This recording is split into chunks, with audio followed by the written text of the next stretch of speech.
Voltamos com um Papo de Juventude. Hoje estamos falando sobre produção cultural independente. Bom, Léo aí já deu o seu depoimento de todos esses movimentos, todas as dificuldades, né, Léo, dessa questão de incentivo, de recurso para botar aí o Cine Rock na praça de pé. Mas agora eu vou conversar um pouquinho com a Marcela para ela falar um pouquinho do trabalho dela, que você tem uma produtora, né, Marcela? Como que funciona essa produtora? Porque, na verdade, vocês acabam ajudando outros produtores também para entender toda essa burocracia de botar para frente, tocar um projeto, né? Isso. O nome da minha produtora é Mãe Joana Filmes e Produções. E a gente acaba atuando de duas maneiras. Uma é produzindo as peças e filmes em si, e a outra é prestando uma consultoria também para os produtores independentes, para os produtores que estão começando, que não sabem muito como escrever um projeto, quais são as leis disponíveis, quais os editais, os caminhos possíveis. Então, a gente atua dessas duas maneiras. A gente vê muitos produtores que querem fazer, que têm ideias maravilhosas, mas não sabem como começar, até por conta da burocracia, da dificuldade, das exigências.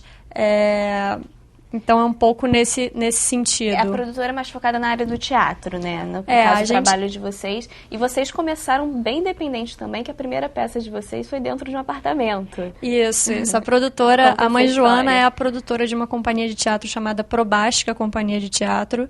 Essa companhia anda junto com a produtora já há uns 5 anos. Desde o início da produtora, foi também um pouco o início da companhia. E a gente começou muito independente. A nossa primeira peça com a Probástica, chamada Desconhecidos, a gente não conseguia pauta em nenhum teatro, porque éramos uma companhia jovem, de jovens atores, um jovem diretor, um jovem dramaturgo, que é o Igor Angel Corte.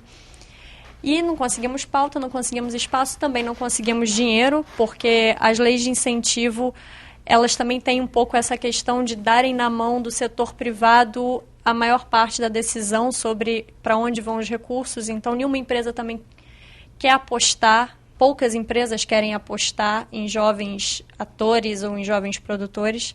Então, a nossa primeira peça foi em cima de um investimento feito pelos atores da companhia, pela produção, e a gente fez num apartamento, que é o Bartelier, em Ipanema. E a partir do sucesso que foi no Bartelier, a gente lotava aqueles 30 lugares, todas as apresentações, que a gente conseguiu espaço nos outros teatros. Aí de lá a gente foi para o Glaucio Gil, fizemos quase 4 meses de temporada no Glaucio Gil. Do Glaucio Gil, fomos para o Teatro Ipanema, fomos para a sede das companhias com outros espetáculos. E aí sim começamos a ganhar os editais. Ganhamos o edital de circulação do Circuito Estadual das Artes.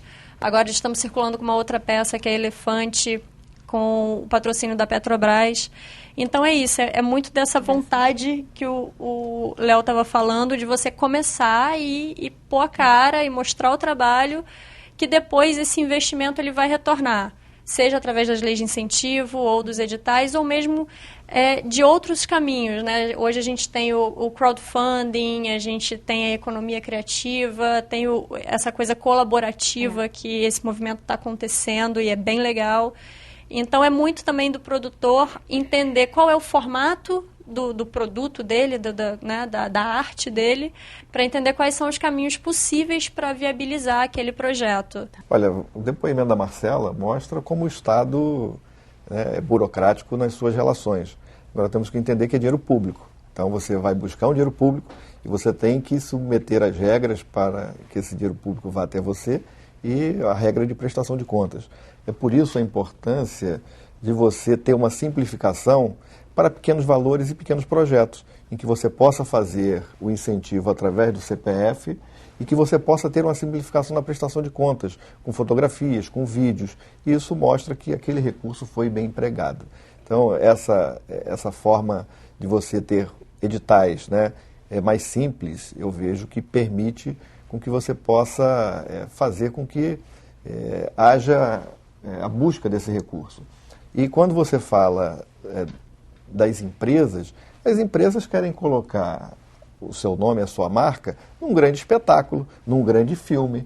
E aí fica muito fácil você utilizar o recurso público para a promoção das marcas.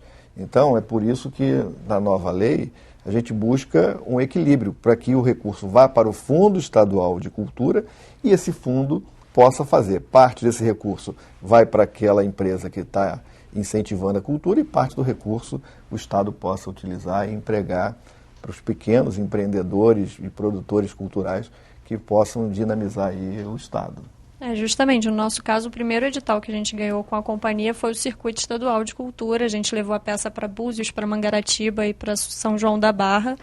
E a partir desse edital a gente começou também a ganhar outros, porque mesmo nos editais é importante ter o currículo do proponente. Então, quando não é uma lei de incentivo, é um edital, a banca vai avaliar se aquele proponente já participou de outros editais, se prestou contas corretamente, se tem alguma pendência, se deve alguma coisa para o Estado, para o município ou para o governo federal. Então, esses editais menores, como o Circuito Estadual, como o edital de microprojetos que o Léo ganhou, eles são fundamentais para esses produtores que estão começando e que precisam entender esse funcionamento burocrático das leis. Elsa, você como professora, você orienta aí seus alunos para entender esse processo? Eu acho o seguinte, assim, eu sou de uma geração que veio dos anos 80, que fez loucuras como o circo voador. E a gente não tinha edital, não tinha lei de incentivo, não tinha ninguém. Tinha alguns benfeitores que se apaixonaram, como Dona Zoé, e na época eu acho que o Ponto Frio, que nos ajudou a chegar na Lapa e tal. E como diz o Chacal, a gente fez as coisas acontecerem sem ter nada disso. O que eu acho que, na verdade, tem que ter é vontade de fazer, né? Quem quer faz a hora, não espera acontecer. Então, assim, tem vontade de fazer? O que eu preciso para fazer aquilo acontecer? Hoje, tem muito mais ferramentas do que nós tivemos atrás. Eu não estou querendo ser saudosista, não. Mas vale a pena a gente dar uma olhada no que andamos até agora. Mas de maneira que as ferramentas que se tem hoje e que estão sendo aprimoradas, tenho fé nisso, que elas não engessem a criação. Tá? Porque o que acontece é que acaba todo mundo tentando se encaixar num edital, no que a área de marketing XPTO quer, e aí isso engessa a criatividade. E aí você fica com uma mesmice cultural, e aí eu diria que isso permeia muitas linhas e vai da música ao cinema, que é fazer aquilo que o povo quer ouvir, ou que a marca, ou que o diretor, não sei quem, acha que é o caminho a se investir. Então, muito cuidado nesta hora. O outro ponto disso tem a ver com a formação. Eu tenho alguns projetos que eu acho que nos últimos anos surgiram na área da cultura, que começaram lá com o Gil, que eu aplaudo com muita alegria. Um deles é o Griot, por exemplo, são os pontos de cultura. E aí, onde é que eles esbarram? Eles têm uma ideia maravilhosa, como a do Léo aqui, e outros tantos que a gente conhece assim. Mas eles esbarram porque eles não sabem fazer. Eles sabem fazer aquilo que eles querem fazer, mas eles não sabem executar aquilo. Eles não sabem, como ela disse, como é que eu entro nessa... Eles ficam apavorados com aquele monte de burocracia. Então, quando tem esses editais, quando tem todos esses programas, eles deviam vir acompanhados de uma formação. Como é que o cara faz aquilo? Não é? Não só como ele entra e cumpre todas aquelas burocracias, mas dar apoio a ele, a como ele empreende. Uma espécie de consultoria. Exatamente. Eu vi isso e os meus amigos, eu trabalho muito com o pessoal do Rio Criativo, me chamaram no sentido de tentar ajudá-los nisso, que os pontos de cultura são dados para aquela pessoa que tem lá a Folia de Reis há anos, maravilhosa, lindíssima, que não pode acabar, nós precisamos dela. Só que na hora que ela tem que gerir aquele valor e cumprir todas as regras que estão colocadas ali no ponto de cultura, ela não sabe. Ela se atrapalha completamente.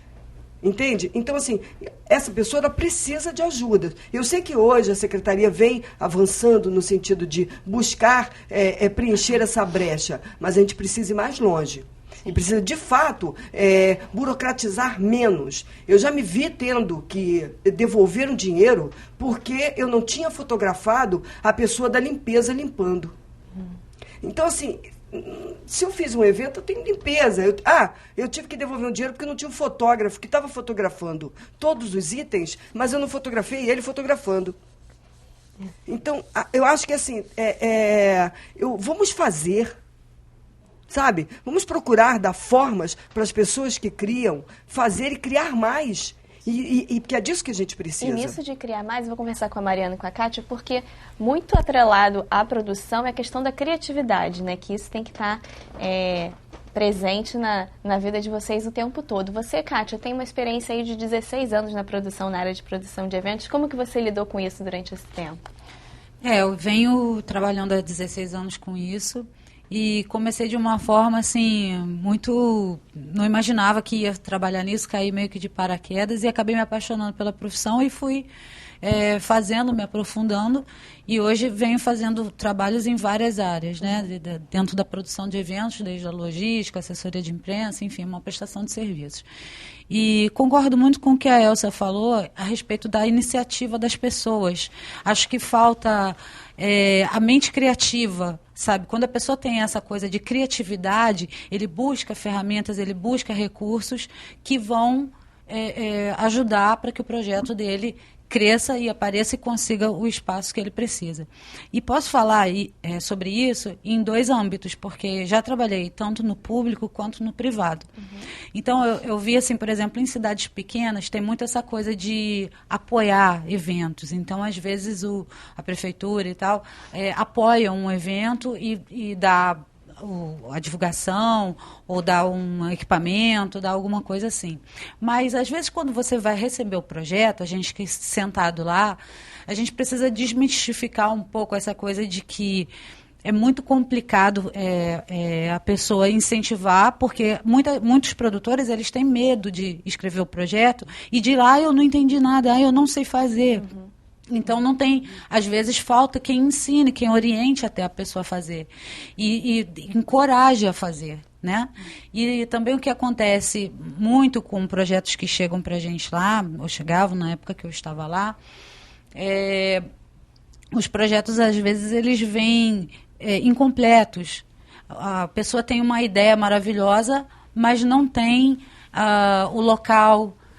não sabe que ferramentas ela vai precisar de fato para poder... Acho que depois consegue dar um certo jeito que não é assim, né? Exatamente.